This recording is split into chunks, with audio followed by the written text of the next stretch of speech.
Ladies and gentlemen, good evening.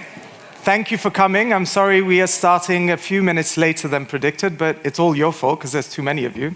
So we had to put extra chairs. But thank you for coming. It's lovely to see such a big crowd for a Friday evening. My name is Bertan Selim. I've been asked today by the organizers to moderate tonight's talk and to lead you through and to play also that person who will do a little bit of the time check.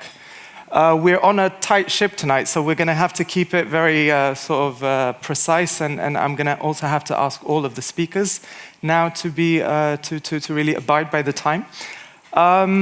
The way that the evening's going to go is we will start off with a few presentations, and then at the end I intend to open it up for questions to you, among others, and I will also have a few questions that I would like to ask the people who will be presenting. Now, before we start, I'd just like to ask the crowd in the public, who of you considers themselves or identifies as Palestinian?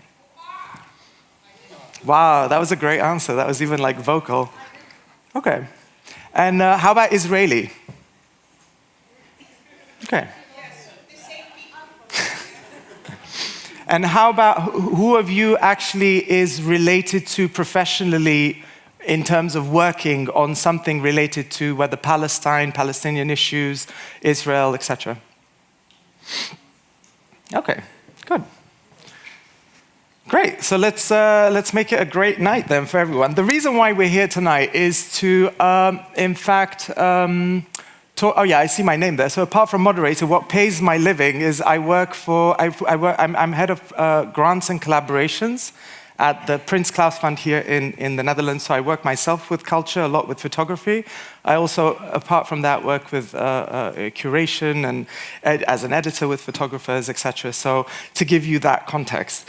But the real reason why we're here is because we are today launching 48 Stories.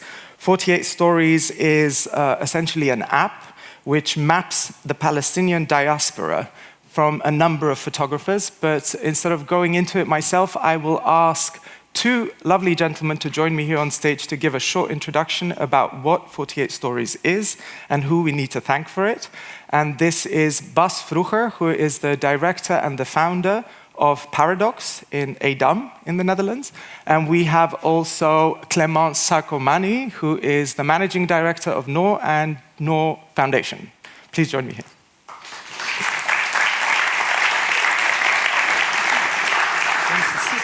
We stand. Thank you, Bertan. Evening, Clément. Good evening. Yes, tonight is the launch of 48 Stories. I have it here on my phone. It's not an app. You do not need to download it. It's a web app. And you can find it at 48stories.org, and it will appear on your phone as it appears on mine, hopefully. Why is it on a phone?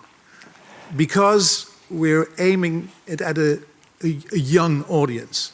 I will not do the checkup here, who of you are under 25 and above, because I see too many gray hair in the audience, but it's really aimed at a young audience, and not only here, but of course also in Israel. And in Palestine. Of course, people in Palestine know the stories better than the people probably in Israel and the people here. And it's really meant to keep, let's say, the memory alive of people who witnessed the 1948 events still. And it's the last moment. Kadir will speak later on also to make the connection between earlier work he did in connection to 48, where it all started with. To keep it brief, it started as a collaboration. It's actually the guys, the photographers from NOOR, who had actually come up with the theme, and then gave me a call. I think in the middle of the summer. Would you want to join us? And which we did, and very much enjoyed. We fought hard to get this thing going. And we hope it will extend from where we are now. We're launching with 3 stories in the app. We will launch new stories every week, and we encourage each and every one of you who have connections or access to stories of other Palestinians of that age to come forward and, let's say, share those stories with us, and we will make them available through the same narrative model as we've been using for now. The big funders and so on we will thank at the very end. Clément, would you want to share a few words? Hello, everyone. I'm pretty happy to be here tonight because I joined NOOR a few years ago, and the first project we discussed was this idea of mapping the Palestinian diaspora. And actually, what interested us was to say that, like, what we're going to do today is really important, because if we don't do it, all the stories might disappear.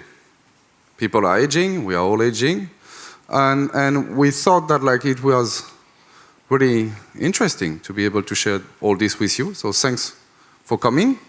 Thanks for also participating in this. If you have any question, I think Bertrand will be the greatest moderator ever. He is. But what is just interesting is when we discussed with Bas, our idea was simply, how can we make sure that, like, we're going to use what we like to do, so telling visual stories, to make sure that those stories will make an impact, right? That people will remember. And when I see so many people tonight, on a Friday night, when it's pretty, let's say, hot outside and we have lots of things to do, being all together tonight, it's pretty cool. So thanks a lot. And Bas has a list of people that we need to say thank you. So I will say thank you to everyone. Like this, I don't forget anybody. Thanks a lot, all the people who keep telling stories. And I think it's really important, and I'm grateful to be here tonight with you. Thanks.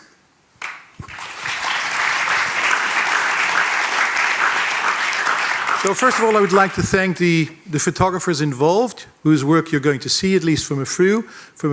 Laura Bushnak, Ali Noor al-Din, Khaled Jarrar, Rula Halawani, and from Tanya Habjuga, and from Kadir van Lohuizen, you're going to see, they're going to do live presentations, as well as from Ezal Sazoun. Of course, the app would not be possible without the support from funders, main funders, and we really want to thank the Prince Claus Fund for funding the Middle Eastern photographers, the Mondrian Fund, the Leonard Wolcher Foundation, the Lutfia Rabbani Foundation, and NOOR USA, as well as Adesium Foundation, who supported Paradox for 2 years. And well, I wish you an interesting and engaging evening together in the hands of Thank you. Bertrand. Thank you, guys. Thank you very much.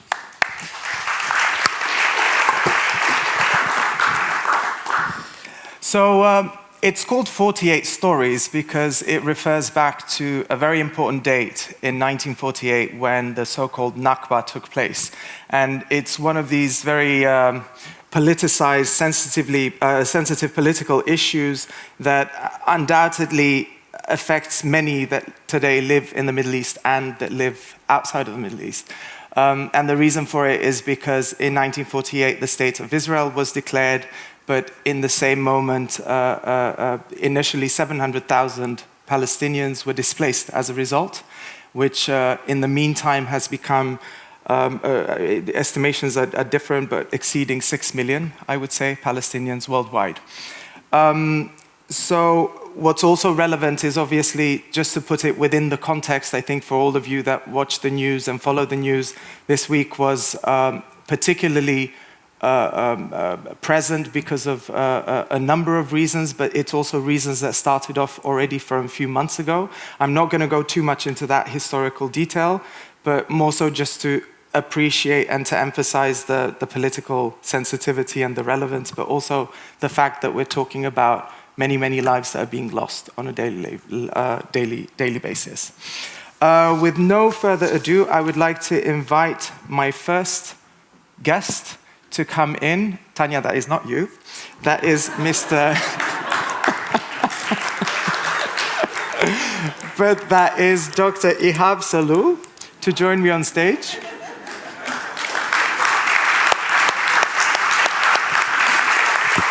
I'll give you a mic. I will give a very short introduction to who you are, Ihab, but before we go on to that, I would like to actually ask the guys upstairs to play the trailer so that we can contextualize what exactly it is that we're going to be talking about. Please take a seat.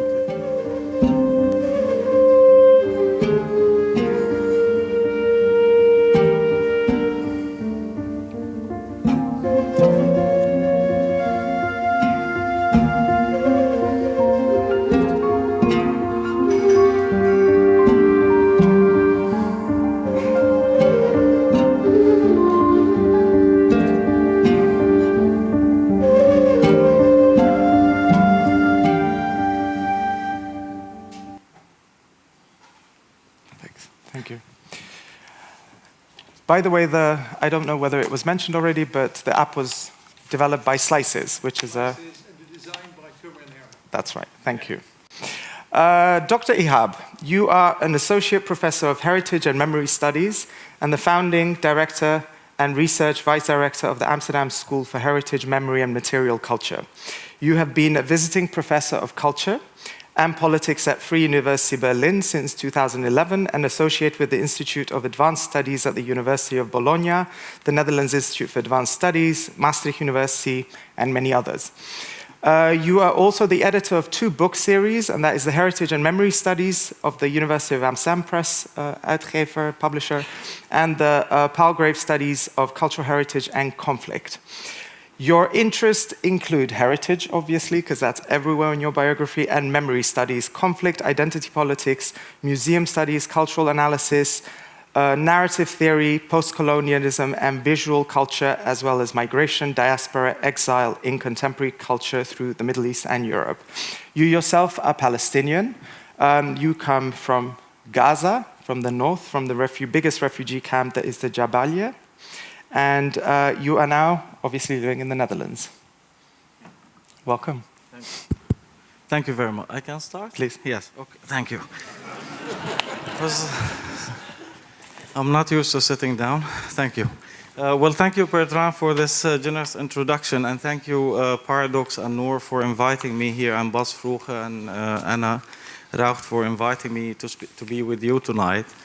I think this is an important project, and the moment I was approached by Bas to talk about this, I immediately said yes, because I think the relationship between Palestinian catastrophe, memory, and mapping is very important, and this app certainly plays an important role in spreading or keeping the memory alive in terms of digitization and the whole relationship to heritage. There are 2 things I noticed from the start, that when Bertrand asked where are the Israelis, so no Israelis? Okay, that's fine. It's not a shame to be an Israeli, so you can say yes. And also and also if you notice in the program, I was introduced as PS, like Palestine NL. Well, just for the sake of clarity, I stand here among you and in front of you. Yes, I am a Palestinian. That was my birthplace. But I stand in front of you as a Dutch academic. And most importantly, as a Dutch taxpayer. So we all know why. So just to get the mood, to get the identity straight. It doesn't mean that I'm retracting from my Palestinian identity or whatever, but I think this is a question. Identity for me is a question rather than an answer.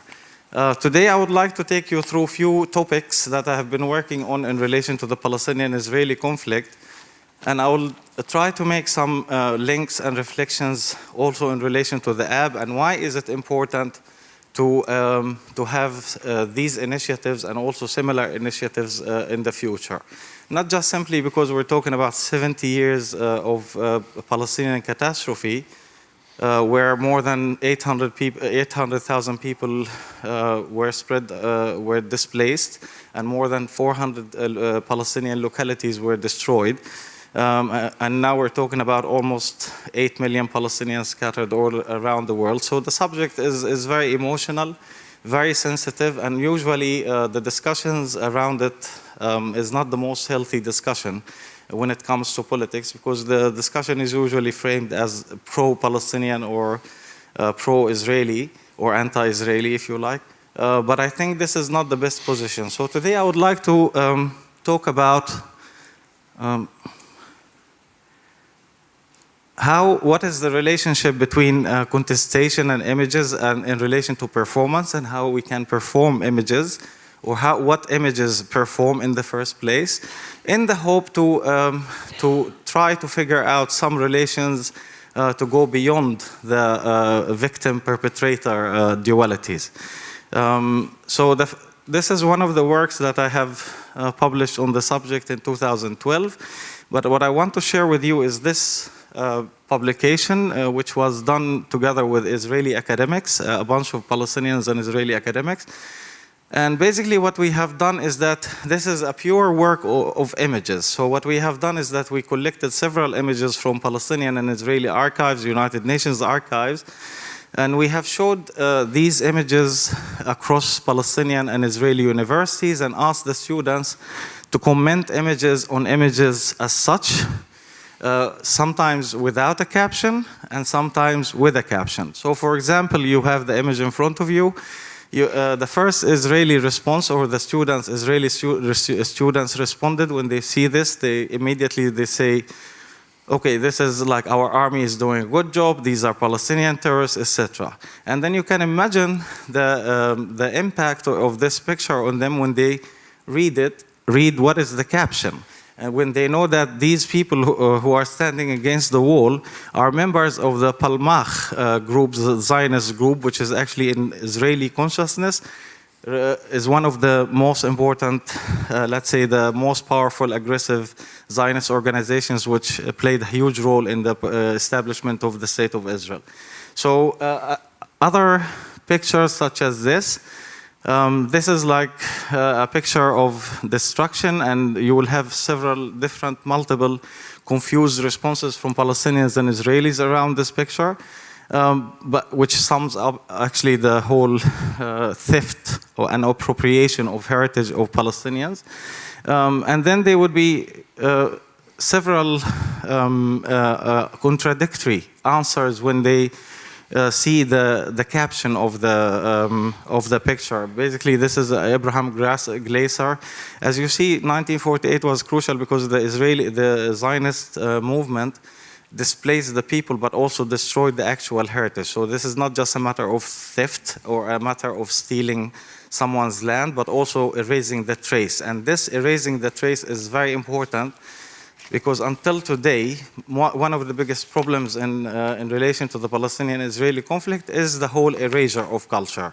Israel has been systematically erasing Palestinian culture, and that's really where the actual danger. So I think this is important to keep in mind in relation to theft and appropriation.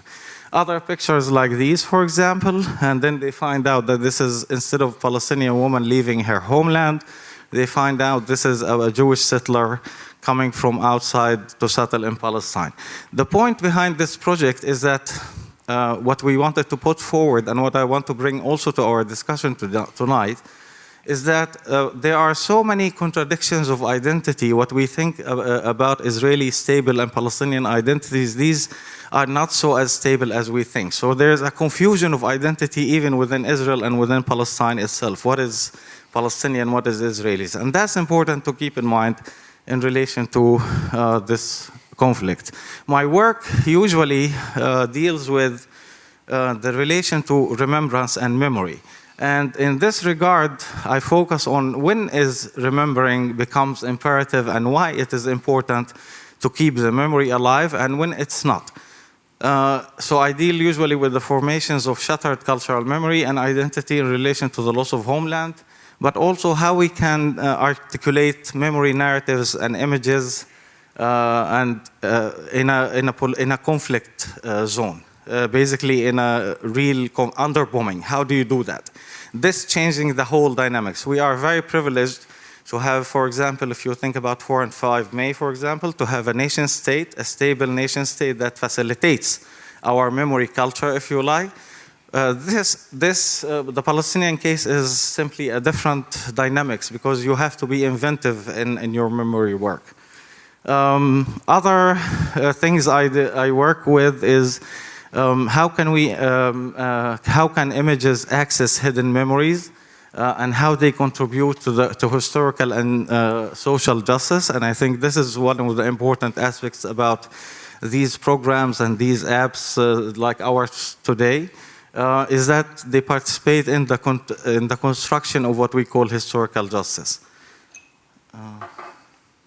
I got you. I got it. Yeah, thank you. That's mine.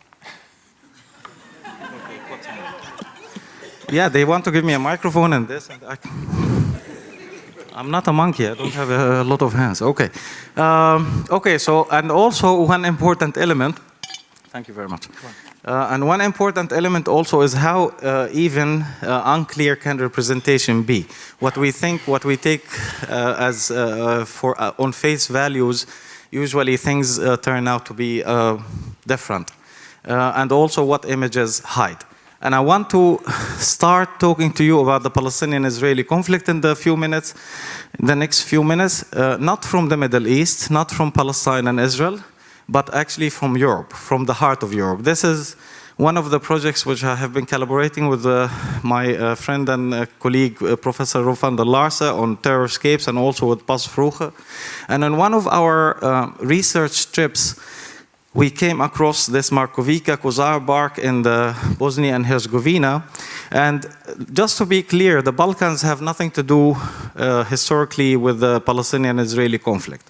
But this is just to give you an example of the power of images, because the whole struggle over Palestine and Israel is a fight or a struggle over images, in fact. So this is the exhibition that is set in this museum. And if you see, the narrative starts from the left to the right. It's basically a victimization narrative about the Ostashis, the Serbs, etc., etc. So it has nothing to do with Palestine. But a central image in this exhibition is, as you see on front of you, is this one. And this is all the information that international audiences receive in this museum. As you see, there is no English translation, there is no contextualization, etc., etc. But what do you see here? You see a sheikh sitting with Hitler. So this is already one reading. One of the two readings that can emerge of this is as follows. The first thing, you see a sheikh, he's a Muslim sitting with Hitler, there you go. So this is the whole Islamophobia is legitimized through this kind of picture. And then it gets worse in a second reading when you know that this guy, the sheikh, is the Mufti of Jerusalem. So he's a Palestinian, Amin al-Husseini, and therefore there you go. So all the Palestinians are immediately anti-Semites, yeah? So this is the second on the surface reading. And this is one of the pictures that was used a few months ago, actually, or last year by Netanyahu, this meeting, in order to say that the Palestinians are the ones who established the final solution for the extermination of the Jews. As we all know, as Holocaust scholars, this is basically a pure fantasy. And then I was invited after this trip some years ago to the US, to Harvard, to give a lecture. On the way back, I stopped in Washington, and I was in front of a bus station, and then this bus came and in front of me. This is the image. So I was waiting at the bus stop, and I regretted that this didn't happen before the lecture. It happened afterwards. But this is basically how this image, the same image, is being used basically as a kind of propaganda tool in the US to promote this whole, let's say, Islamophobia and anti-Palestinians, anti-Arabs, etc. And the image caption says, Adolf Hitler and his satanic ally, the leader of the Muslim world, Amin al-Husseini. So there you go. For the average audience, this is already constructing a narrative, an important narrative to be against these people, let's say. And then there are few things or two things that I want to say about the power of the image, or what we can get out of this example is that images are not that innocent as we know. So images can make you or break you, as we all know, because images combine usually two aspects in terms of narrative theory and in terms of the first is the look. So they give you the visuality and the visibility, but also images, what they also do is that they give you the second element that's how it is. So there is the authority, the epistemic authority. If the authority of knowledge, if you like, or the authority of the person who knows. And that's why images are crucial in this conflict, because if you notice, I don't know if you remember what happened last week, if you look at how our media presented these images and what kind of fragments we received here in the West and what other images, there's a lot of discrepancies, let's say. So it deals with the authority. So, and I think this is important to keep up the practice of images in general, because basically it has a kind of authoritative value, if you like. And then I want to share with you also another element that is in case of musealization and memorization. What do you do when you don't have a nation state? So we have a nation state, as I said, we are proud of it. It's facilitating our work, but what do you do then if you don't have a nation state? Your whole commemoration becomes a localized commemoration. This is a Nakba commemoration in 2014 in Tel Aviv University. So if people actually say, where is Palestine? Usually I say, it's not in the West Bank and it's not in Gaza. There it is, in the heart of Israel. And then it gets complicated now when we have a Palestinian National Museum, that like our Rijksmuseum, without a nation state. So how can you function in that kind of circulation?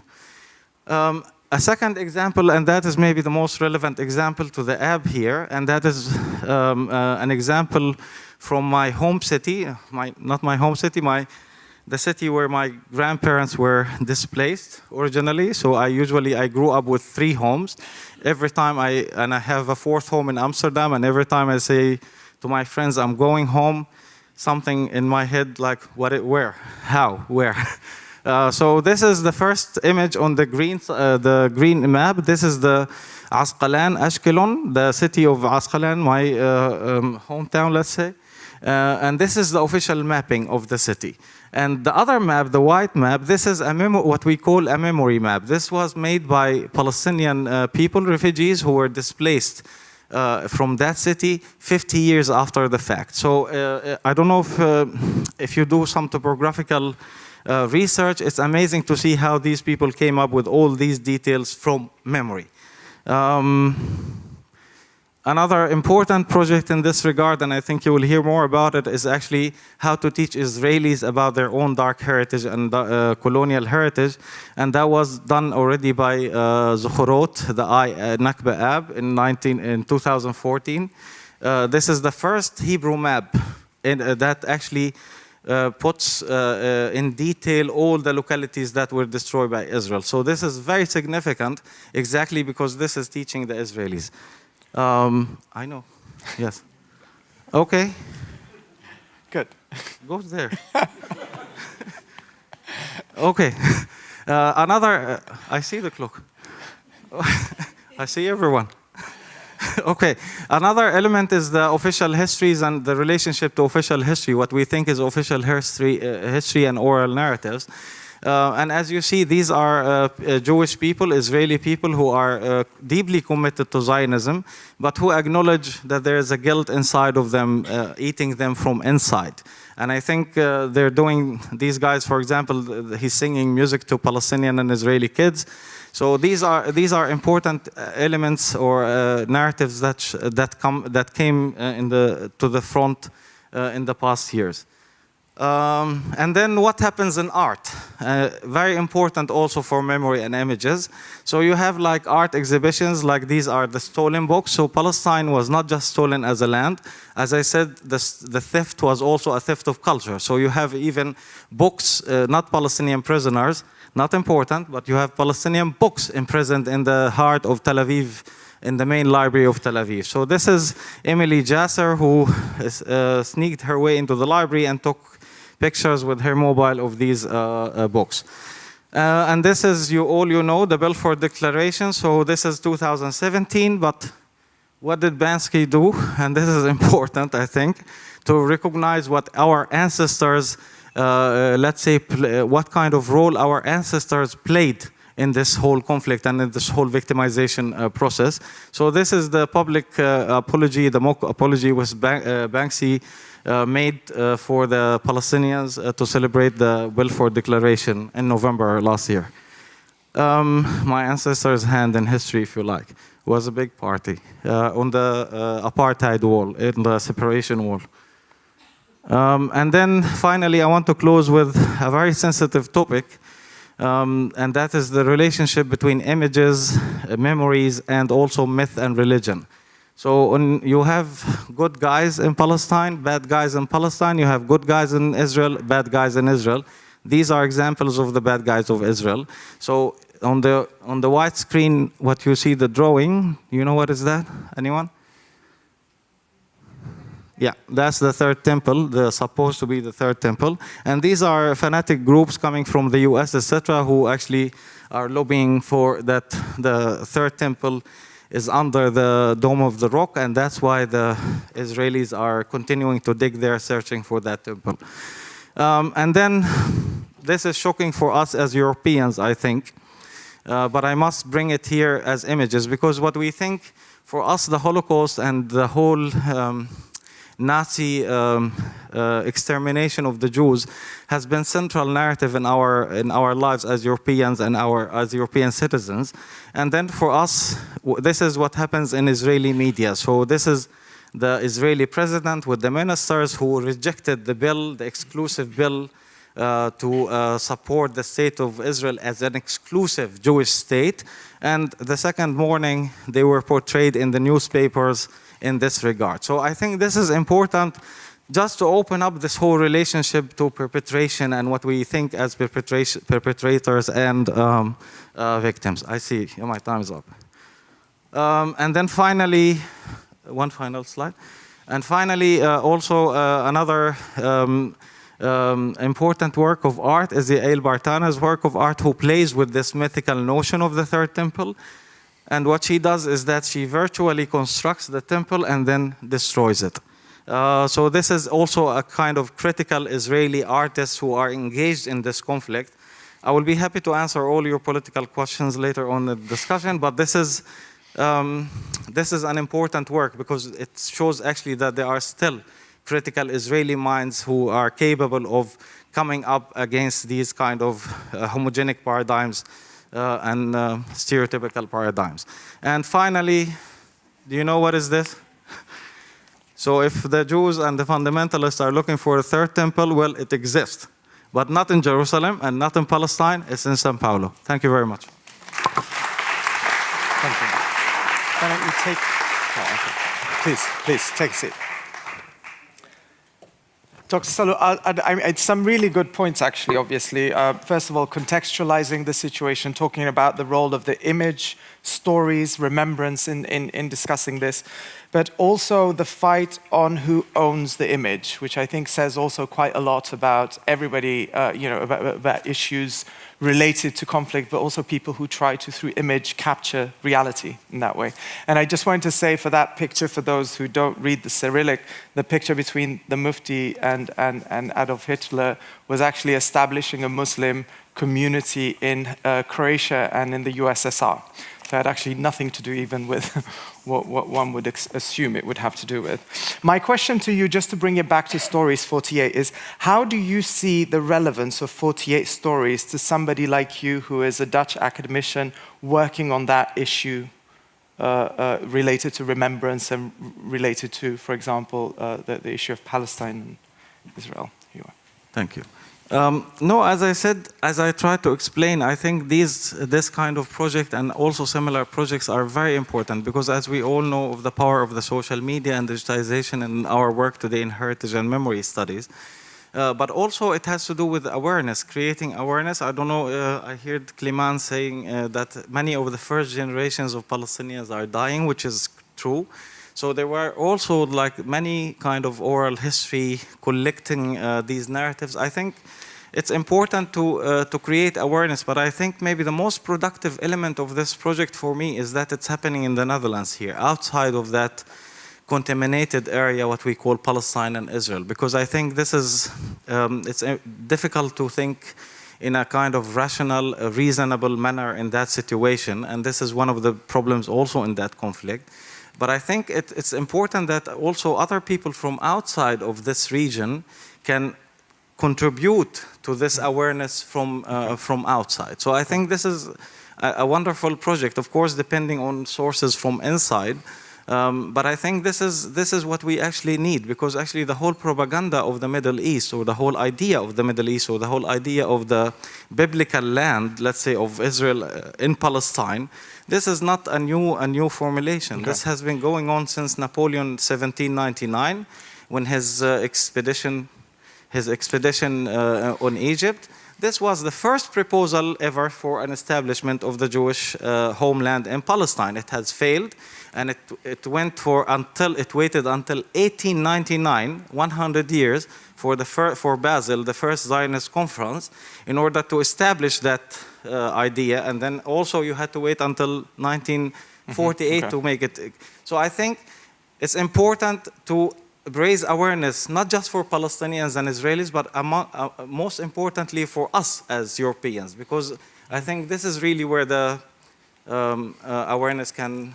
And there is a collaboration between the University of Amsterdam and yes, together with BAS, actually, our collaboration started with on the Holocaust. So we worked with Rob van der Laars and his group Terrorscapes, and BAS was part of that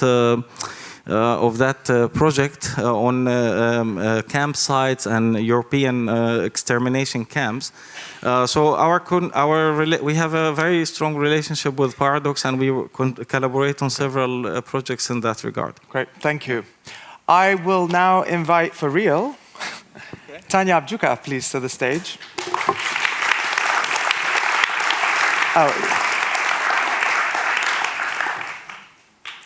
Tanya, you just came in from Palestine, and I will give you the mic. Thank you.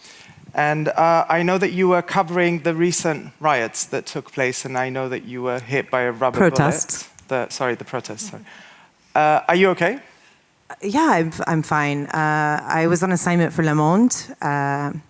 Initially, the assignment was to go to the border of Gaza on a kibbutz and cover the perspective there, which I was intrigued. And then the morning of, they decided to have me cover the protest in Ramallah. They thought that it was on the day of the Nakba commemoration, and they thought because of what had happened with the 60 killed in Gaza that there was going to be a huge reaction.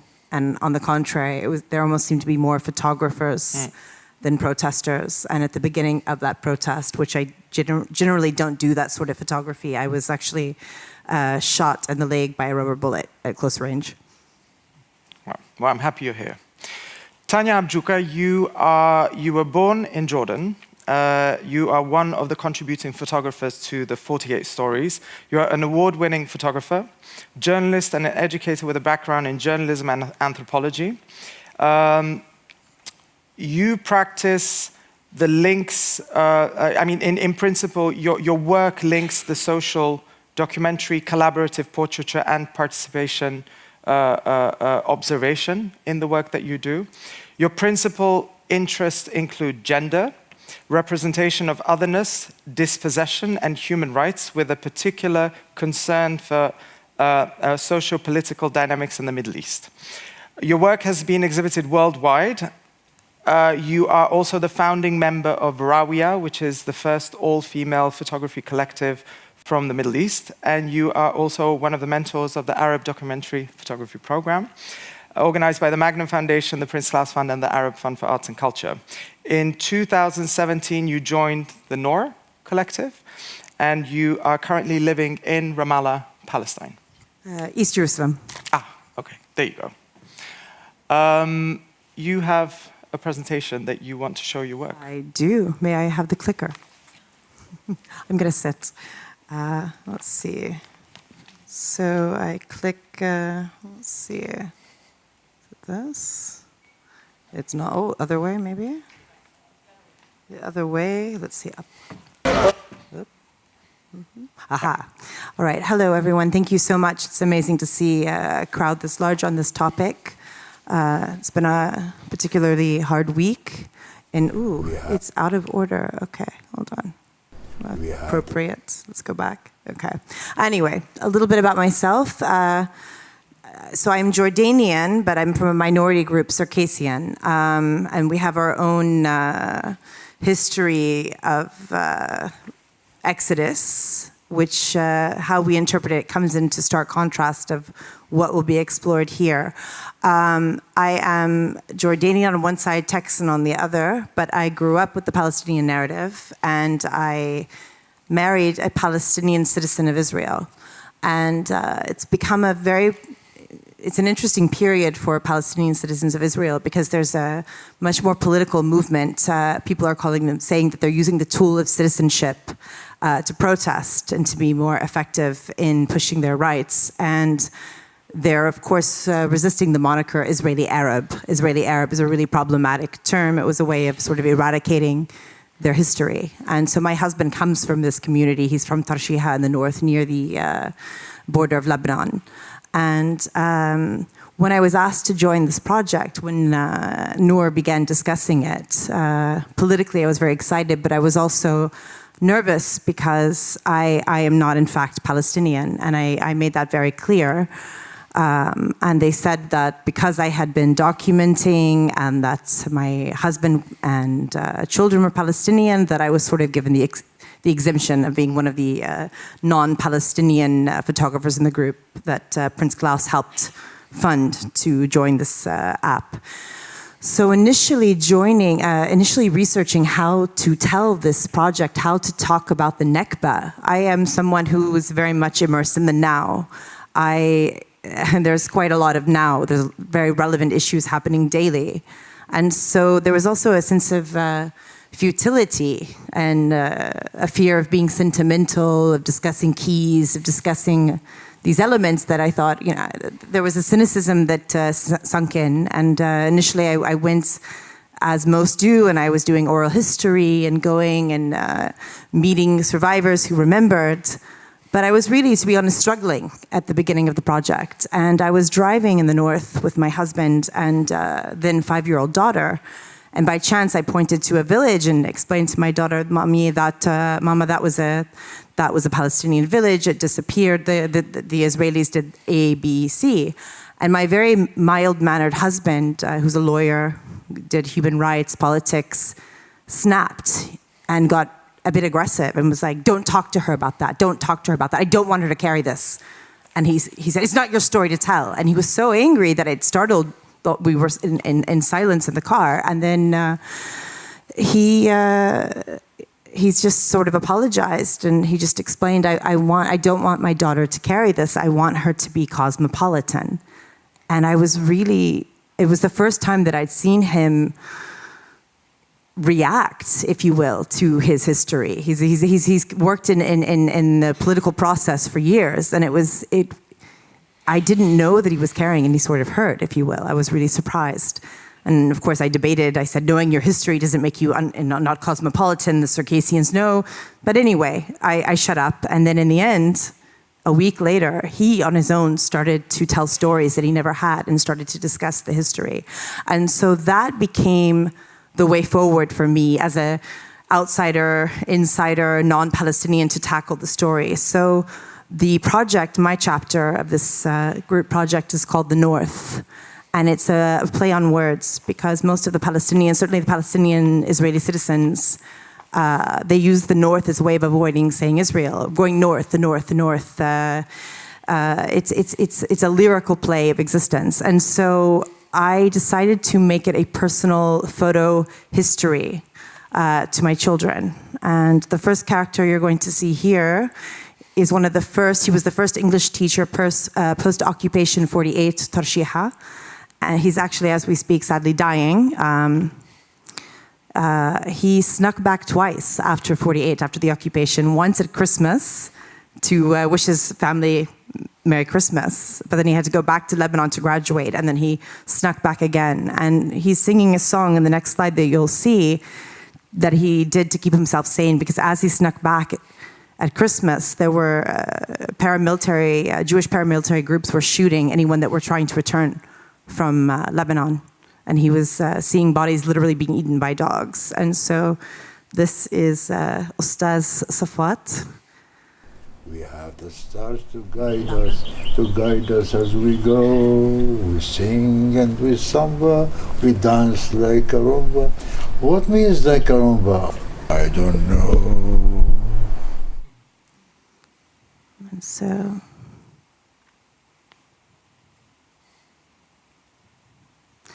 And then I expanded to characters from my husband's village as well as neighboring villages.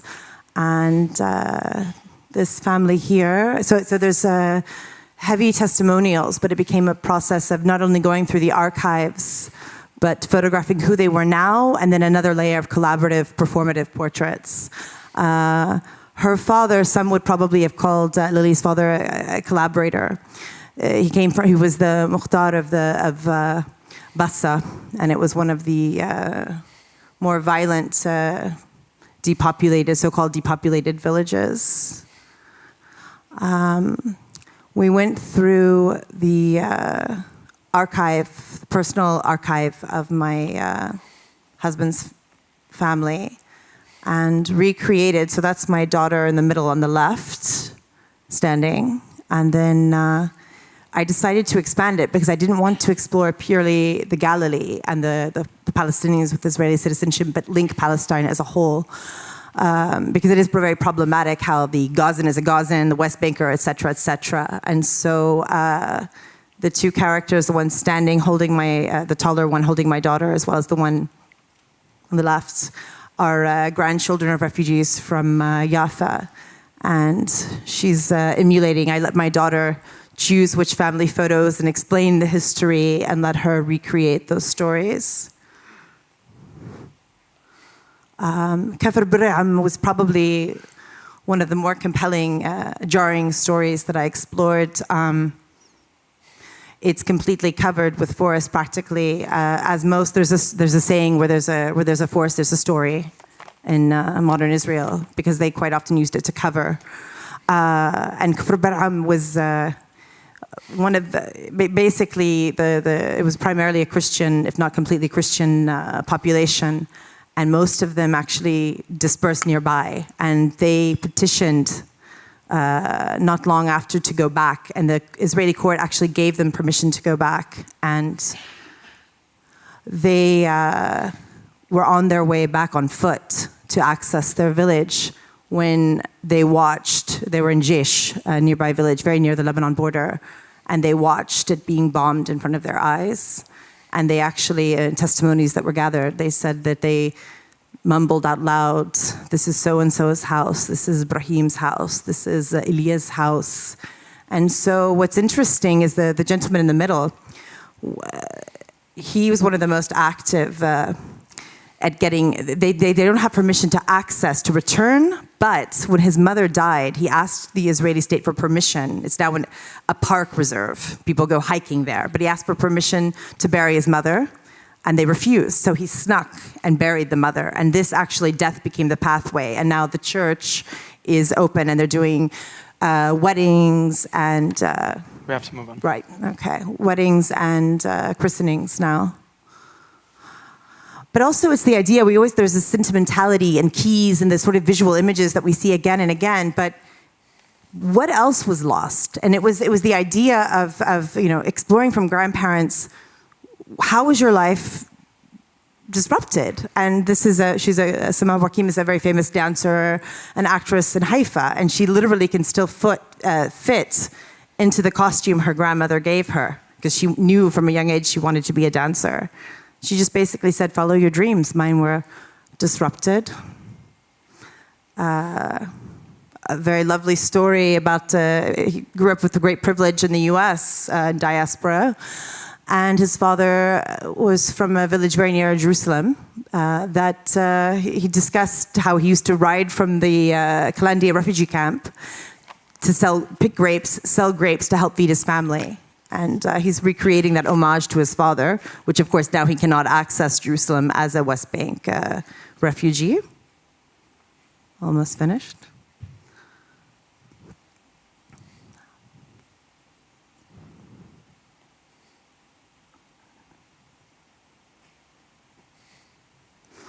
And this perhaps was the single most heartbreaking story. Saf is it's a very brutal massacre that was well documented. And this gentleman in the middle who lives in Jaish, he was actually paid to remove the bodies from where they were, hands behind the back, and thrown into the water, and he had to move them from the fresh water source. And he said, I want to show you. And it's the middle of the summer, and he's quite an elderly gentleman. And he insisted, and I drove to the spot, and he was so frustrated because he walked up to the spot that he thought it was, but it was closed. There were different closures, barbed wire. It was overgrown, and he couldn't find it. And he just was, he wouldn't listen to me. I was concerned for his health, and I said, can we go? And he just kept walking futilely back and forth.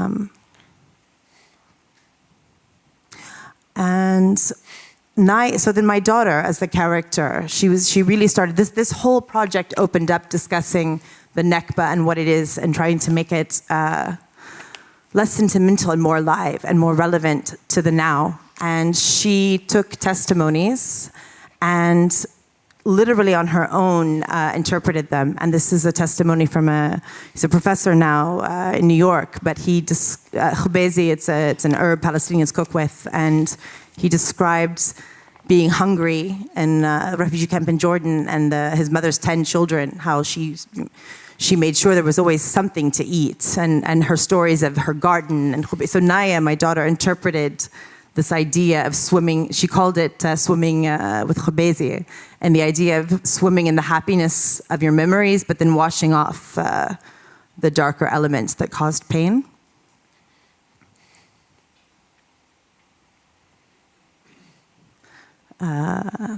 Ghazali is she's another of the first educators post 48, and there's very, very intense testimonies about what it was like for them. There was fear for the educators. There were a lot of spies.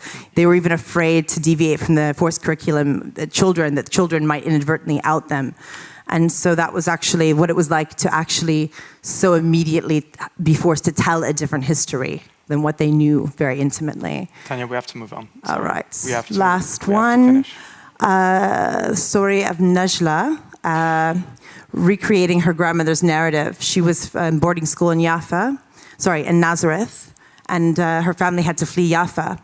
And a priest smuggled her under his robes to reunite her with the family. So in conclusion, literally the last slide. Can we turn it up? It's uplifting. انتي شاهدي وأضبط وثيقة يا ما بظل اغسونك تفيينا للغاصب تعي يحكي له الحقيقة مهما الأيام والسنين طولوا الوطن إلنا ما بتخفى حقيقة شكرا. Thank you. So Tanya, just for everyone's understanding, all this work can be found on the app. Absolutely. As it is right now, there's three of the stories that launched on the day of the commemoration of the Nakba, but these stories will all be found on the app and growing. So you decided to make this and we have this in the background so you can also see how it works practically, but you've basically decided to make this a very personal project. You've involved your family, your daughter. My question to you is, how would you like your daughter and your son, your children, to experience and to understand your work on this project from a future perspective?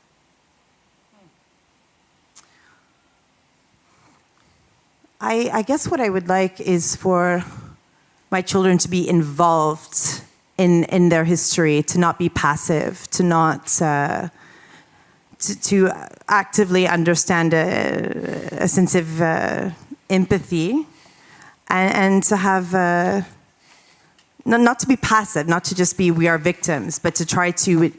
I find the idea of my daughter digging into these histories and reinterpreting them very empowering, and that's what I would hope. I hope we find a way. I mean, unfortunately, we didn't get to spend a lot of time on the slides, but Karim Katan has a saying. I just think that there's a sentimentality that sometimes works against the Palestinians, and I see, because I work with journalists, and I see eyes glaze over when people start discussing my children's never seen the sea, the key, et cetera, and the sentimentality has worked against us. So I hope to move beyond sentimentality. And you're pretty much a veteran when it comes to covering the Middle East, especially the Palestine-Israel conflict. What do you think for you to this day is the biggest challenge when telling a story from that area? From Palestine specifically? I think that there is as particularly in American media, in Europe less so, but there's definitely this tendency to give a false equivalency, and it's really maddening. It's really, for me, it's sloppy journalism. I noticed it particularly in Lebanon in 2006. There was this idea that if we talk about this bombing here and this amount, this high jarring loss of life in Lebanon, then we have to do the same in Israel. And to me, that is sloppy journalism. But there's this attempt at false equivalency, which consistently happens. And there's also a sort of passive voice when Israel is the aggressor, killed, etc. They won't name who did what, and it's very problematic. Okay, thank you very much. Thank you. I will now. You can give that to me. I'd like to invite Ez Al-Zanoun to the stage, who is also one of the contributing photographers. Welcome, Ez. You have a great name, by the way. I know, do you want to stand? Do you want to sit? Whatever you want. The clicker, of course. Hello, everyone. Ez, I'll introduce you very shortly, and then if I mess anything out, feel free. Okay. So Ez, you are from Palestine. You are from Gaza, in fact. You're also one of the contributing photographers to the 48 Stories. You're an independent photojournalist and a filmmaker whose work regularly appears on the Middle Eastern Eye, the Electronic Intifada, and Al Jazeera English, among others. You started with photography already when you were 16. You come also from a family of photographers. Your work is mostly concerned with topics such as human rights, social justice, obviously relevant to your own context. And in 2017, your work was included in the group exhibition Home that was presented at the Frame of Framed in Amsterdam. And you moved to the Netherlands 5 months ago.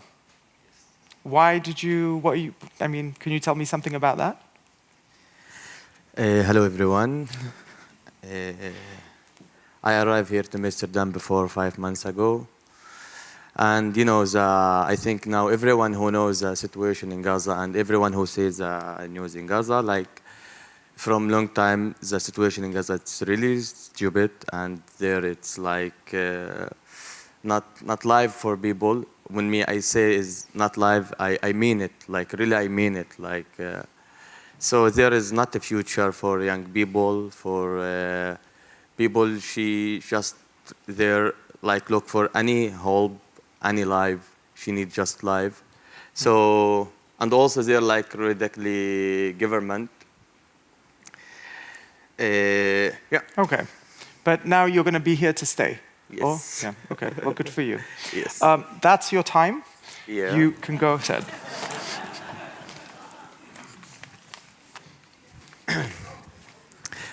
Okay. I make the story actually about the Muammar, like from. Can you not cover the phone, the microphone, like that? Yeah. Otherwise, I can't hear you. Okay. So this is something from my picture from Gaza, from general picture from Gaza. Like, I need to talk about the Muammar project. This family, I was live behind the home of him. Like, I was look for this woman and for this family when me like born in this neighborhood. I'm also like from Jaffa, now see Tel Aviv, but I born also in Gaza. So I was follow the story of the family Omar about like in Nakba, what happened, how was like I need for me I need listening from all people. I didn't need also like listen from the history. So I need like listening from all people. She was see this in the eyes of him. So I like to really like to take a picture and make all the information from the family, like refugee family in Gaza.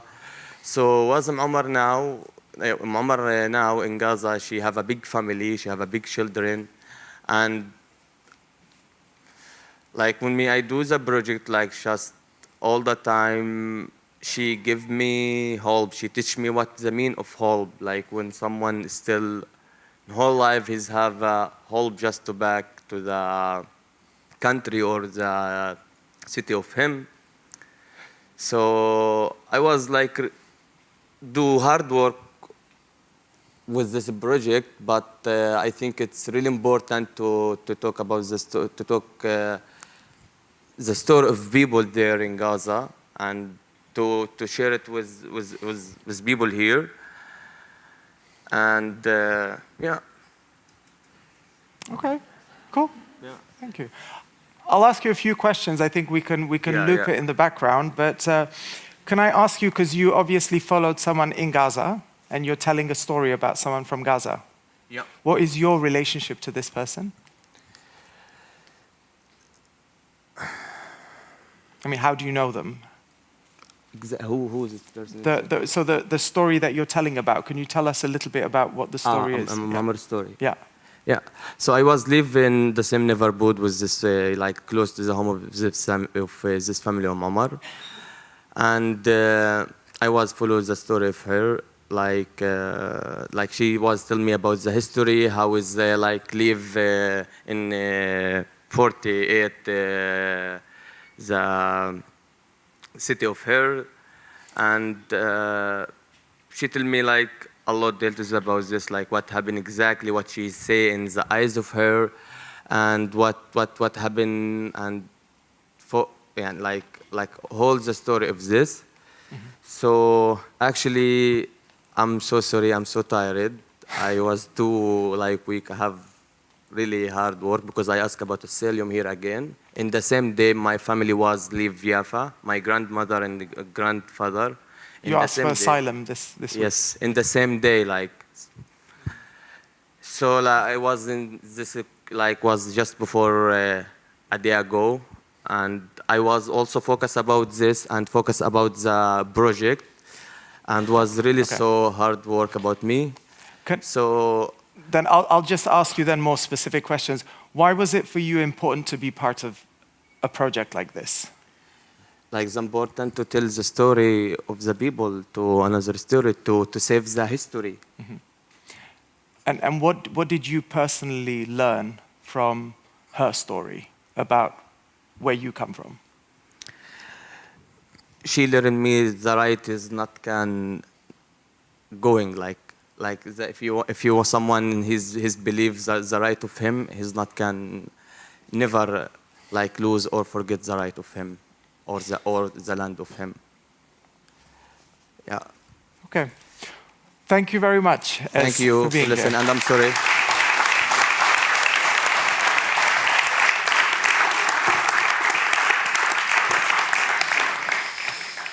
Must be difficult going from asking for asylum to being, invited to a talk in front of 80, 90, 100 people. So kudos to you, Ez. Thank you very much for being here.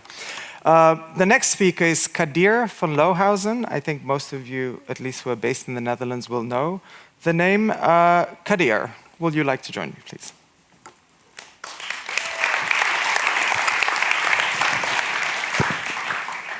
Can I stand? You can absolutely stand. Kadir, before I introduce you, you have a name that sounds like you might be from the Middle East. Are you from the Middle East? Really? Yes, it's an Arabic name, but I was born in Utrecht. I'm very Dutch, but raised as a Sufi. We can talk about that later. So, Kadir, you're one of the contributing photographers also to 48 Stories. You have covered conflicts in Africa, elsewhere, but you're probably the most well-known, I would say, for the long-term projects that you do meticulously. The 7 rivers of the world, the rising of the sea levels, the diamond industry, the migration in the Americas, most recent work about waste.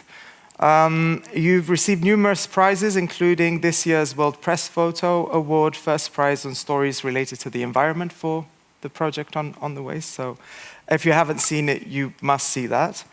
In September 2007, you and 10 others established NOOR, the agency, the photography agency, in Amsterdam.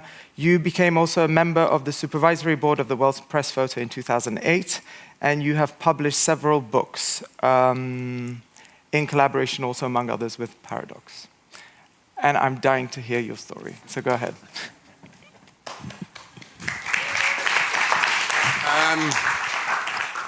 Well, it needs a small introduction because actually my very first story, my very first professional story, which I did, was in Palestine.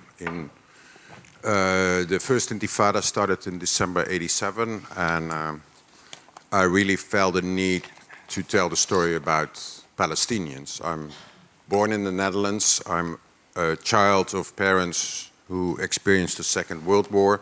So I grew up with Israel and what happened to the Jews. So in February '88, I found myself for 2 months in Palestine. I've been working there a lot over the years. And when I was working on another project, which was looking into contemporary migration in the Americas, I came to Honduras, and people told me, you should do a story about the Palestinians. And I was like, Palestinians, Honduras? I was a bit puzzled.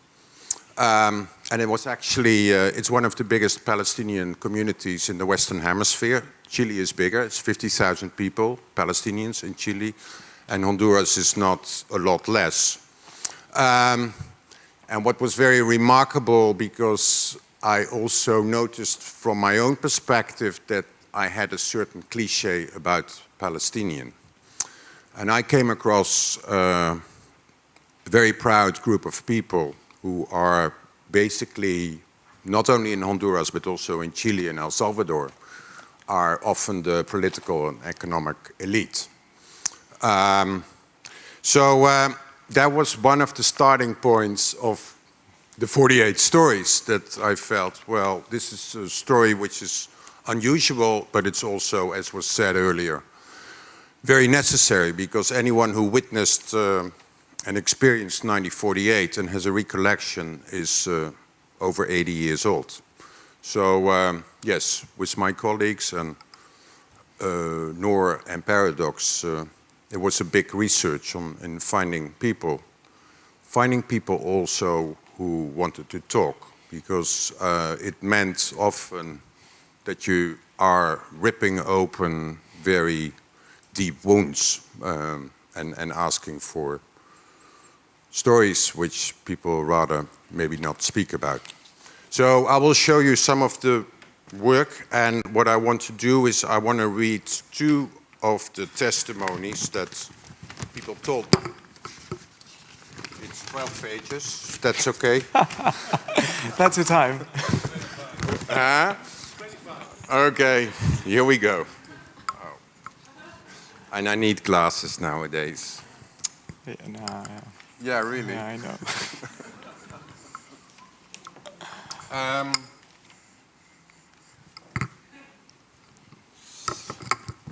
Afifa.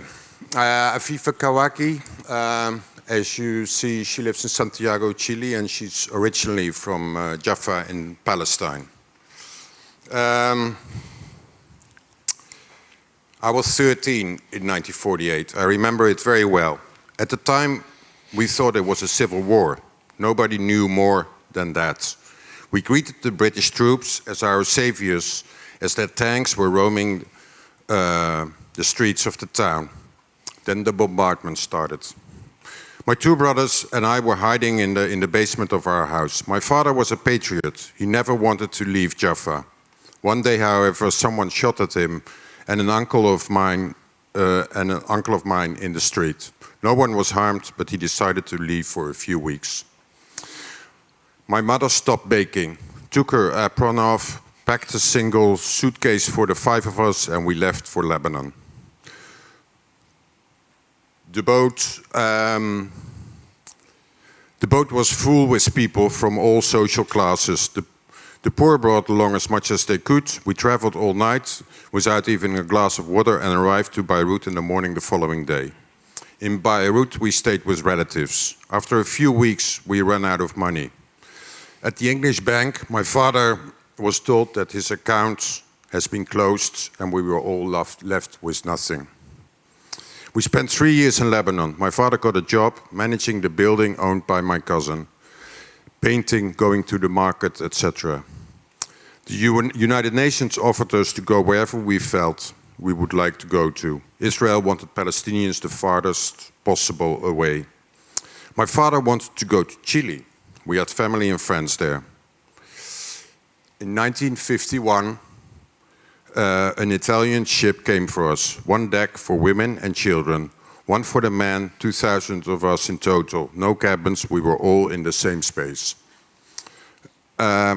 We left Beirut 17th of September, spent an entire month out on the boat from Italy to Mar del Plata in Argentina, and we arrived there in October. A week later, we took the train to Santiago de Chile. In Chile, my parents borrowed $3,000 from a cousin and we rented a flat. My father started running a shop of theirs. It was humiliating. He saved everything he could and he opened his own shop a few years later. My mother wanted me to go to school, more than anything, back in Palestine. I studied at back in Palestine, I studied at the Swiss school run by nuns. In Lebanon, I went to an Orthodox school, and in Chile, I went to the Swiss nuns again. But they didn't accept the years I had spent at their Palestinian school. I met my husband here in Santiago at the church.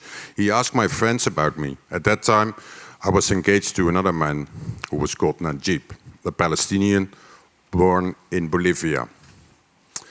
I went back to Jaffa in 2000 during the Holy Week. It was very emotional, sad, and happy at the same time. I also went back to my old home. I stood in front of our old home.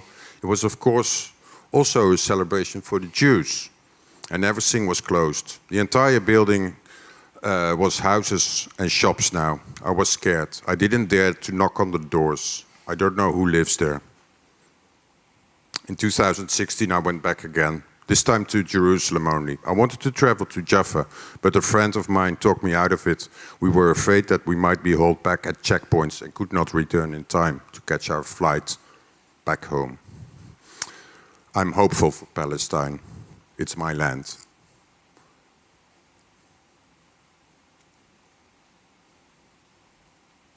So, as you notice, I collected a lot of historical images. It was quite funny as well, because every time I was visiting and I would ask for the images, people would say, we don't have images.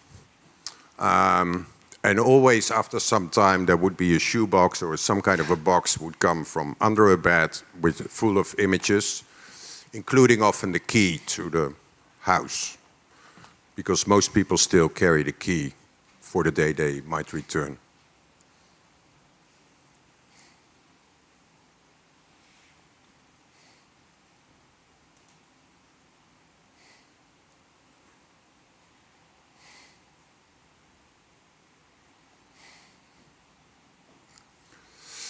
As I said, in Chile, it's the biggest community in the Western Hemisphere. There's a soccer club, which is playing in the Premier League in Chile, which is called Palestino. They have one Palestinian player.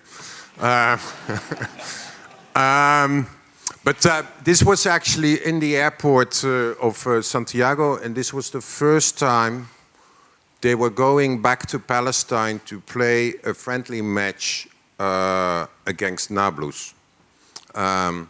And Tanya actually documented, I documented when they left, and Tanya documented when they arrived and when they played. Palestinian wedding. The Palestinian club, there's a very big one in Honduras, and there's a very big one in Santiago, with a plane for the children, which, as you see, mentions some of the Palestinian cities.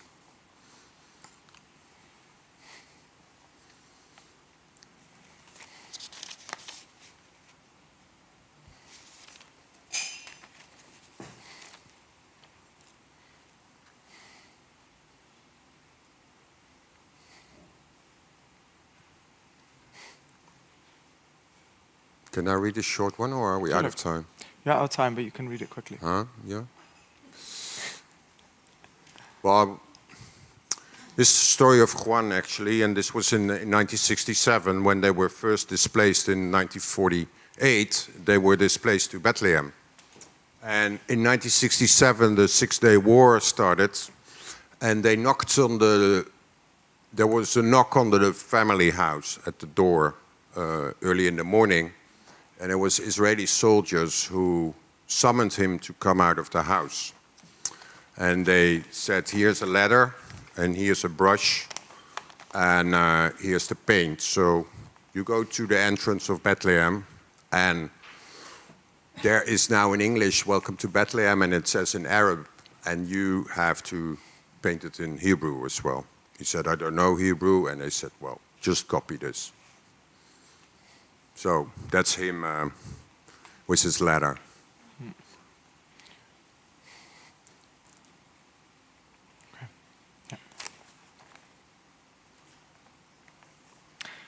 Kadir, this is really incredible work. It's also it's almost encyclopedic what you've done with it. Because before that, Ihab was talking about the power of the image, and it's all about almost the war on who owns the image. What do you think you, as a Dutchman, add to that discourse when it comes to this dichotomy of the one side or the other side?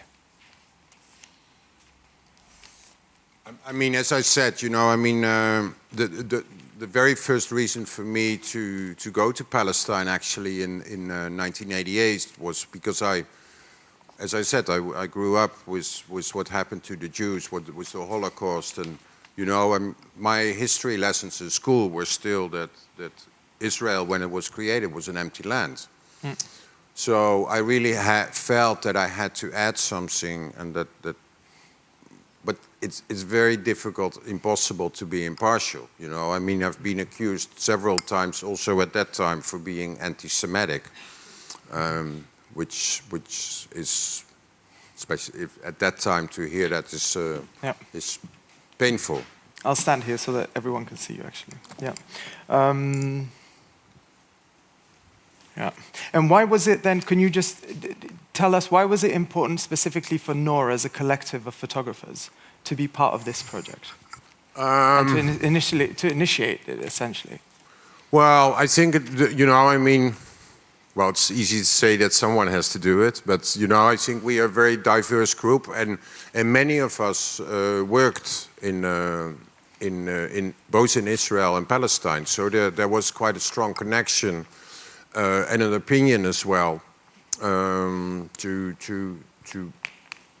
do this work and to do it in this way, because as I said, you know, I mean, it felt like often that like these two ladies, which were incredible, two sisters who was running a restaurant. That's their restaurant left with the mural in Honduras, and that's their house in Palestine, have died in the meantime. Yeah. So, you know, I mean, it's... Yeah.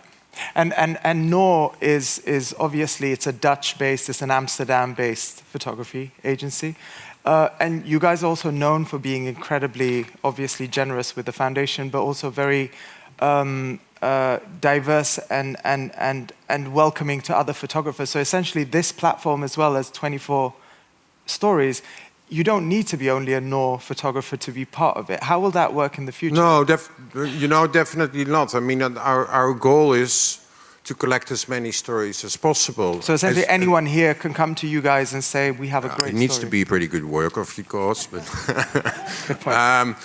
but yes, I mean, our aim is to collect these stories and to, I mean, what we've witnessed this week or the past couple of weeks, I guess makes it more necessary than ever, because we are talking about people, right? I mean, we are talking, I find this incredibly painful as well. Yeah.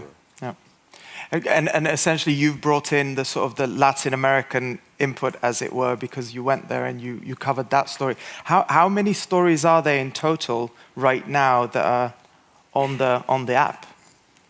3 on the app right now, and 12 more in the pipeline. So 3 already on the app and 12 in the app pipeline. Thank you. Great. Thank you very much.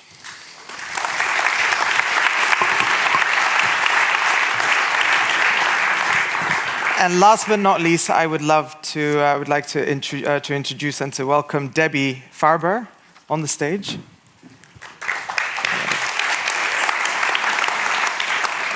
Debbie, thank you for coming also to us all the way from Tel Aviv, where you live. You work as a curator at the Visual Research Lab at Zochrot.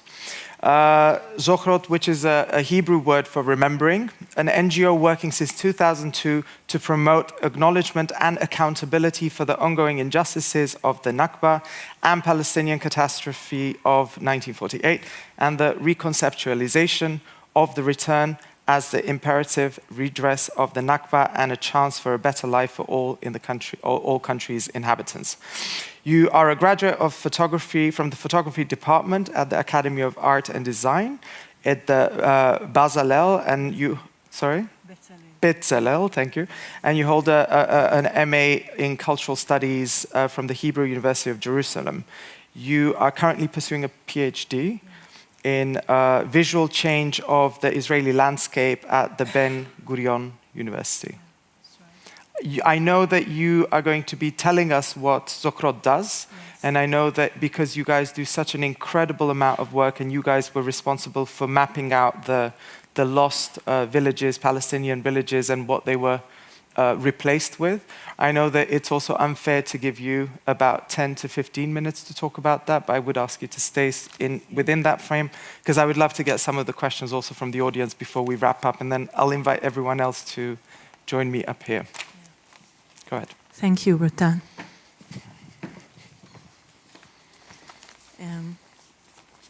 Okay. So I move. Okay. So good evening, everyone. I will try to keep the 10 minutes. I will do my best. So first of all, I would like to thank Bas and Anne for this generous invitation to be part of this event and the launching of this important and brilliant project. As already mentioned a couple of times in previous presentation, I mean, this week was extremely harsh, to say the least, and I'm gentle in what is happening in Israel and Palestine, where so many people have been killed by the IDF, unarmed protesters.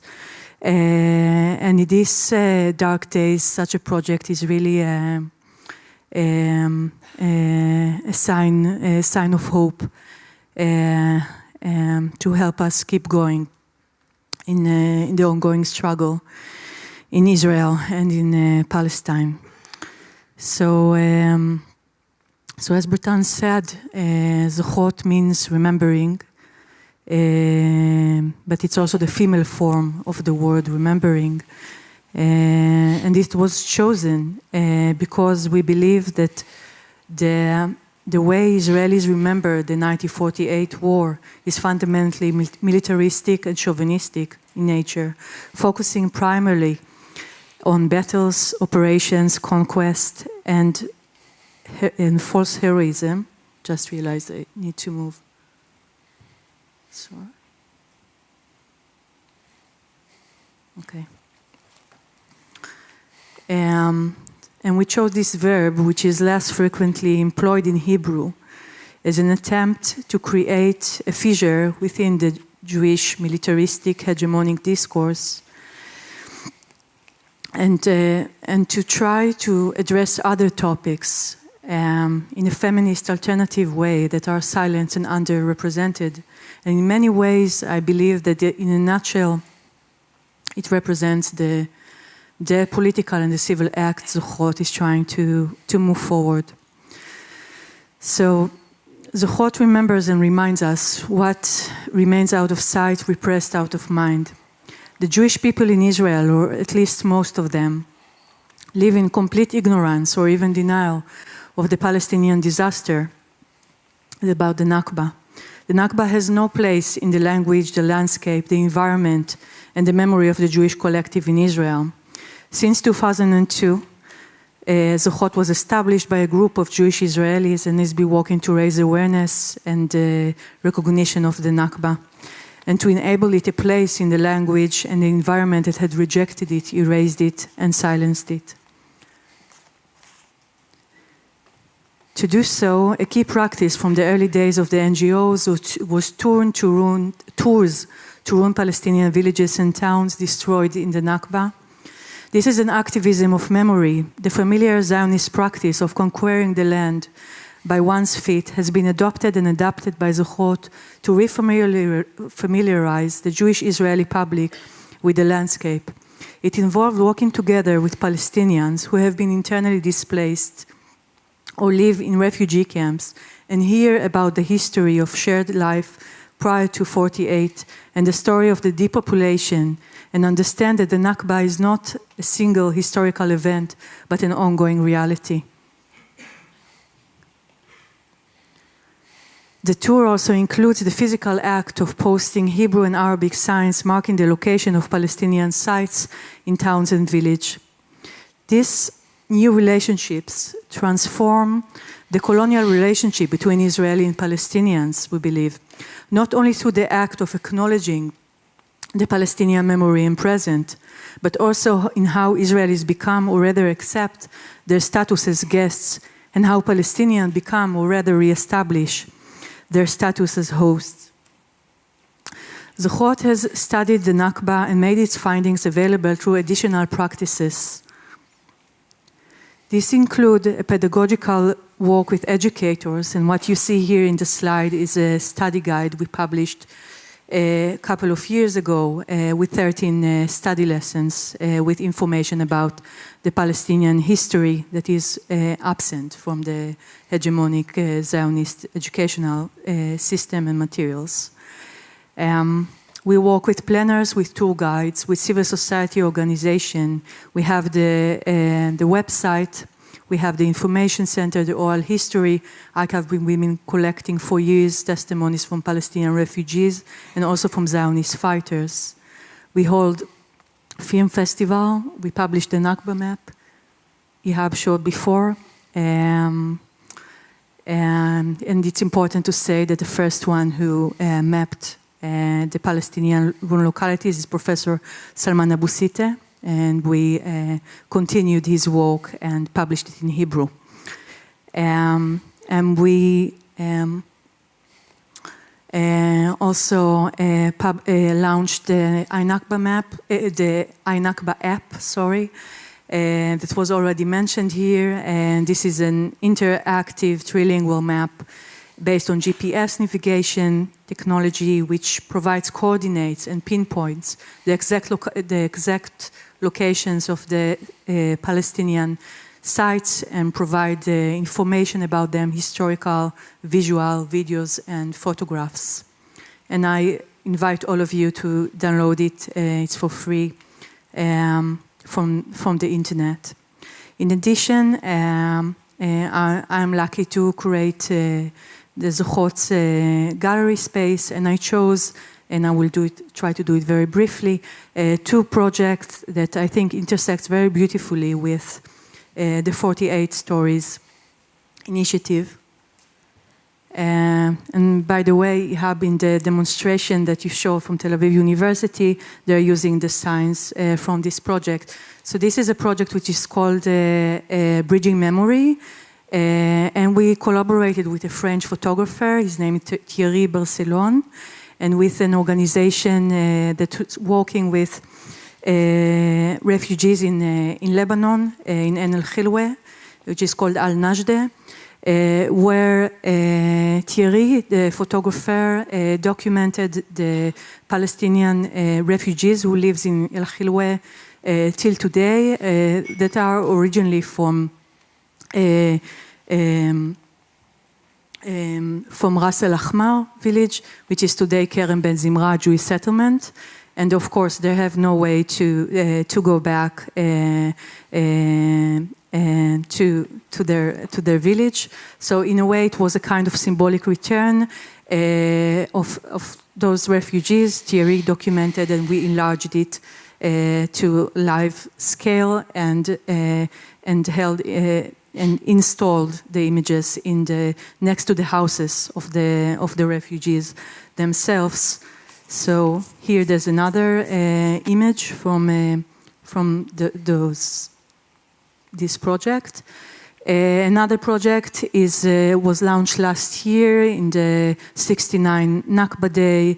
And this is a project of collaboration of Zochrot with Israeli, Canadian scholar and artist and documentarist Dorit Naaman, who was born in Katamon, which is a neighborhood in West Jerusalem, totally ethnically cleansed. Only Jews, Israelis live there today.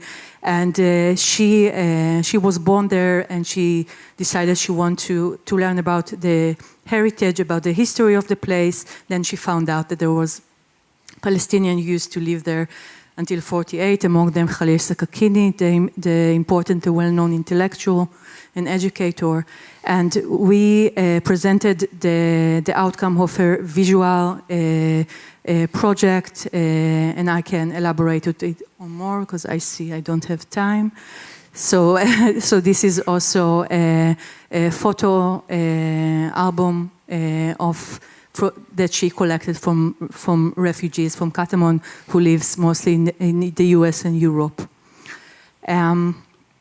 All these practices that I just shown ask to speak the Nakba in Hebrew loud and clear, counter the hegemonic discourse of denial and repression, and call for recognition and accountability for the implications of the Nakba. Over the years, however, we've realized that not only the Nakba, but also the Auda is return in Arabic, must be spoken in Hebrew. We understood that the fear from acknowledging the Nakba derives from its being inseparable of the right of return. That is because if we acknowledge the disaster, we acknowledge the refugees' moral right to return to their homeland from which they have been uprooted and be compensated for their lost property. We learn that knowledge, acknowledgement, and accountability are necessary but insufficient conditions for decolonization. Accordingly, based on the understanding that every roadmap for a just solution must include the actual return, we seek to raise public awareness to this issue on every stage and platform. Against the background, we're realizing that the return seems so many, as the unthinkable, I'm pressured from, or even totally unimaginable. We now try to produce words and concepts and images that will promote transformative discourse that will speak the return in concrete terms. So, okay. I just really want to emphasize, I think also the website of Zochrot, it's also in English, among others. You also publish everything in Hebrew and in Arabic. Yeah, Hebrew and Arabic and in English. And it's really, I literally spent, I think, 2 hours going through it when I was sort of studying it. And it's really incredible. It's so intuitively done. It's really something that if you're interested in what is being done, from Israel and lovely people like Debbie, then it's really a website I recommend to look at. Can I ask you quickly, Debbie, how common are people like you and organizations like Zochrot in Israel? In Israel, we are. That's it. I finished my. I have more. No, I know, but I'm going to ask a few questions and then we need to move on. Okay. No place for negotiation. I just wanted to ask. I come from a Balkan, so I'm tough. Yeah, you are tough. So we are the only Israeli organization that doing this kind of work. We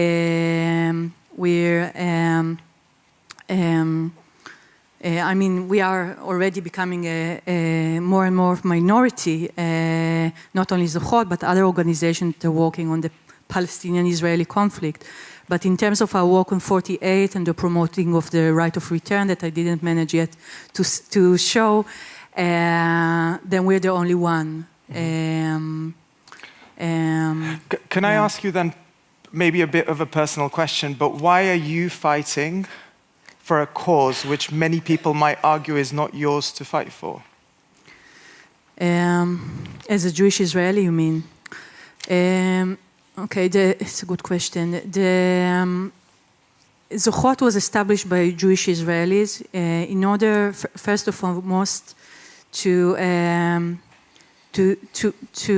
teach the Israelis about the Palestinian history that was erased from the Israeli discourse. In that sense, I mean, I feel this is our cause as Israeli because we have to bear responsibility to the wrongdoing that we are accountable on. So in that sense, I feel that working with Jewish Israelis, the kind of work that Zwijger does, is our mandate. I mean, working with Palestinians, and I mean, we don't need to teach the Palestinians about the Nakba, right? So in that sense, I feel that Zwijger has a very special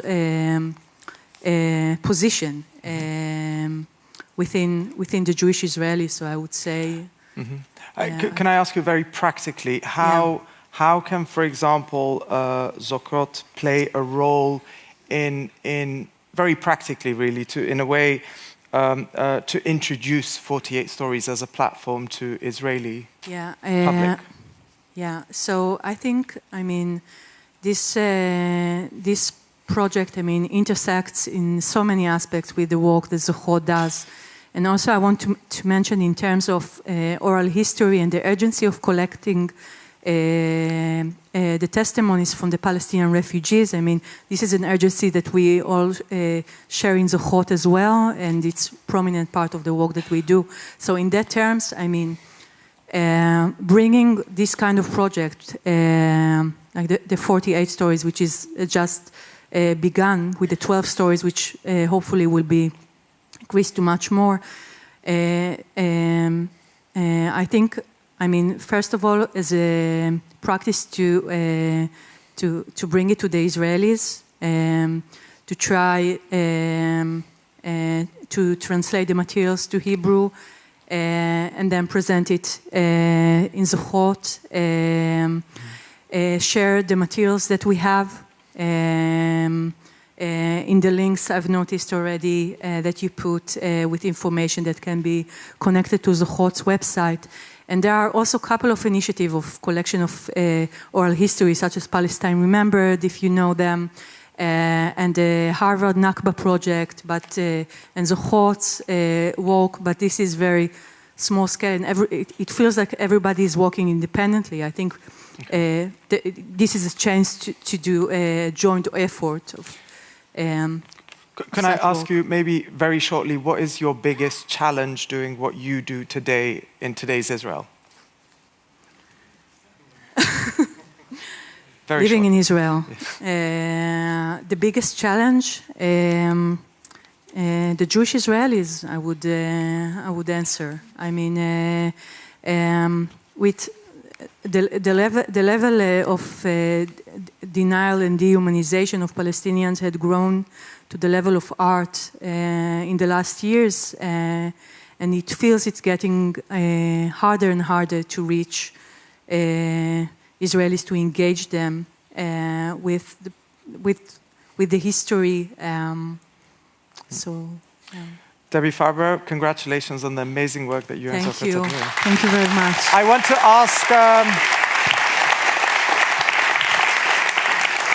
want to ask, please, for all the speakers, if you can come up and take a seat. I want to take maybe 1 or 2 questions, 3 questions, depending, from the public. Please take a seat. Are there any questions? I can't really see. Oh, yeah, I can see now. Yeah.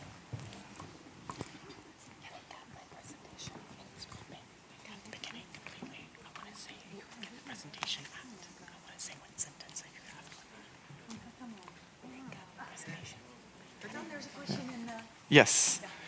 Wil jij even de microfoon daar naartoe brengen? Oh, great. Thanks. My name is Umayya Abu Hanna. I'm Palestinian, and I was wondering for a long time. I did not know, and I still don't know much about my history. I was born in Haifa, so I'm Palestinian, and I have Israeli passport, but I live in Amsterdam. I've been begging my parents to write or find pictures, and they're it's too painful, it's too confused, and I wish there was one story, national story, so we could attack. It's always nice to have national stories you can attack. We don't have one. And for a while, I've been trying, since the Syrian refugees came here, I started on Pinterest checking. Suddenly, huge amounts of images started coming about Aleppo. And only now I can say, like even a month ago, maybe it's because of, I don't know, how memory works. 70 years have passed. New images on Pinterest start coming, and I've been wondering, can we do a project that would hashtag people's albums? It would be more democratic. I'm also very allergic to national stories of, heroism or whatever, engaged with religion or like the rigid story. And I find that the stories you're bringing have another political layer, which is more democratic. It engages women, children, disabled, the poor, the rich. So it has, in itself, it's producing a different story even among Palestinians. It's like a political movement in itself. And it would be great if we could find a way of engaging these hidden family albums. Mm. It's a wish more than a question. Okay. Are there any other questions from the public? Wishes as well? Yes, very short, please. For the lady of Sogrot, do you encounter hostility in the community of Israel because of the work you do? Tell me about it.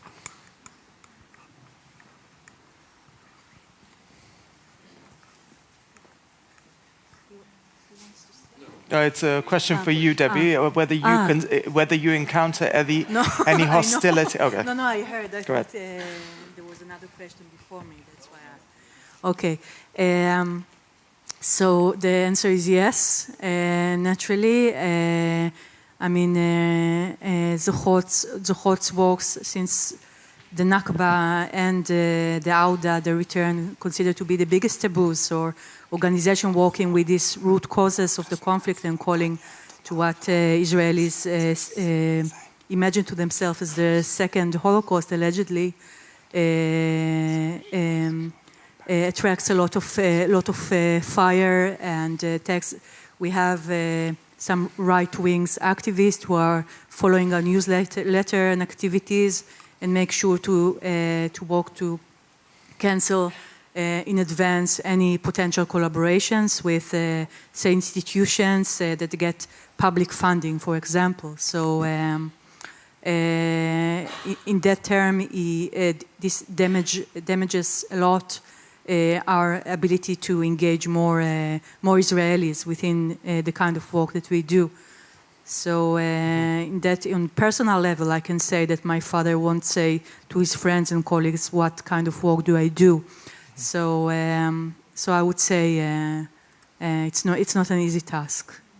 Yeah. One more question. Yes. Thank you. It's a linguistic question. I'm looking, it's gone now, at the title, which is about 48 stories from the Palestinian diaspora. And I wonder whether the word diaspora has had any discussion in your group. And I'm thinking of a remark which I read by Salman Abu Sitta, and you mentioned him, that he would not like to talk about diaspora, he would prefer to talk about exile. Mm-hmm. Because diaspora is a more voluntary thing, whilst exile is forced. It's a very good point. Thank you. Maybe Ihab, would you like to say something about that? Yeah, I told him this. Where's Bas? He ran away, yes. No, I took it out of the title, but it came back. I have no idea how. Because that's that's a very good question, because that's the diaspora also, it has the Jewish historical connection to it as a theoretical term. And yes, I agree with you.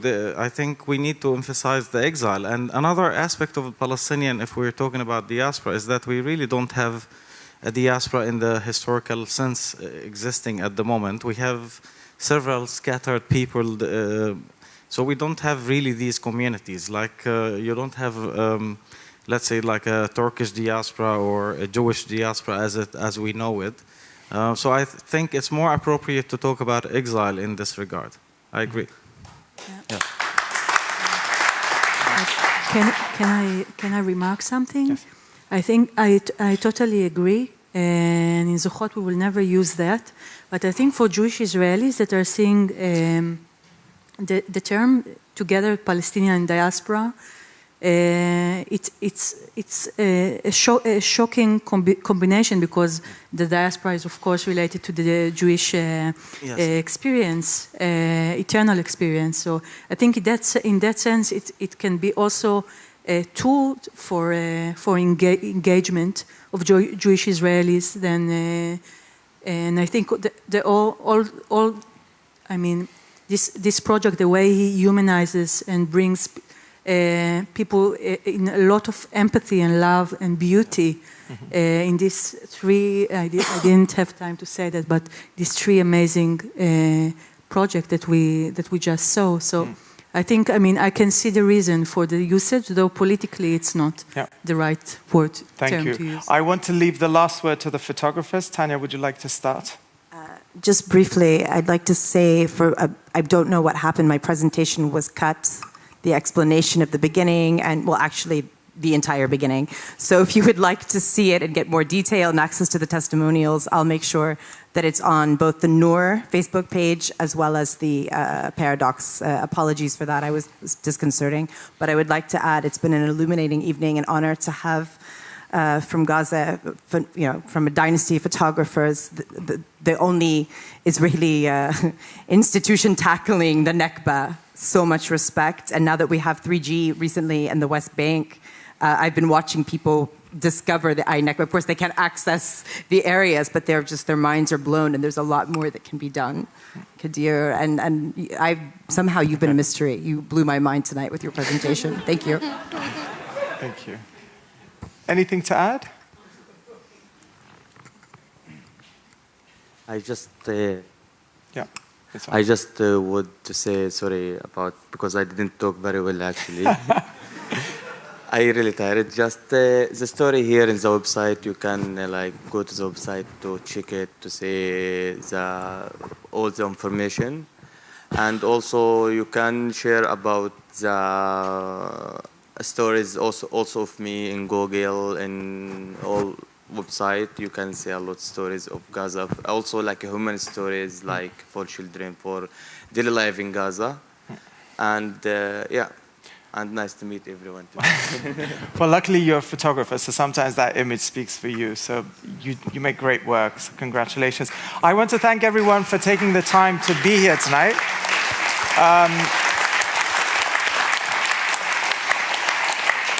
I want to thank you also for taking the time to talk about an issue which is as important as this is. And I want to personally also thank Paradox and Nora for actually coming up with the initiative to really put this on the map on this level, where we get to see stories and where the actual issue comes to life. I will give the last word to Bas Vroeger from Paradox to conclude tonight. I want to thank Pakhuis Zwijger for hosting us tonight, and thank you all for being here tonight, and thank you to my lovely, gracious guests for bearing with me and my timekeeping.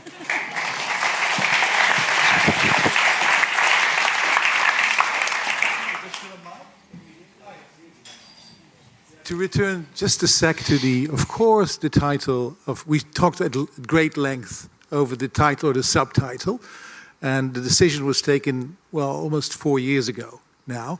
Of course, it's not denying the aspect of the exile, let that be true. And of course, Debbie was right. Of course, it's also meant to be provocative in a sense and to stir curiosity. especially from an Israeli audience.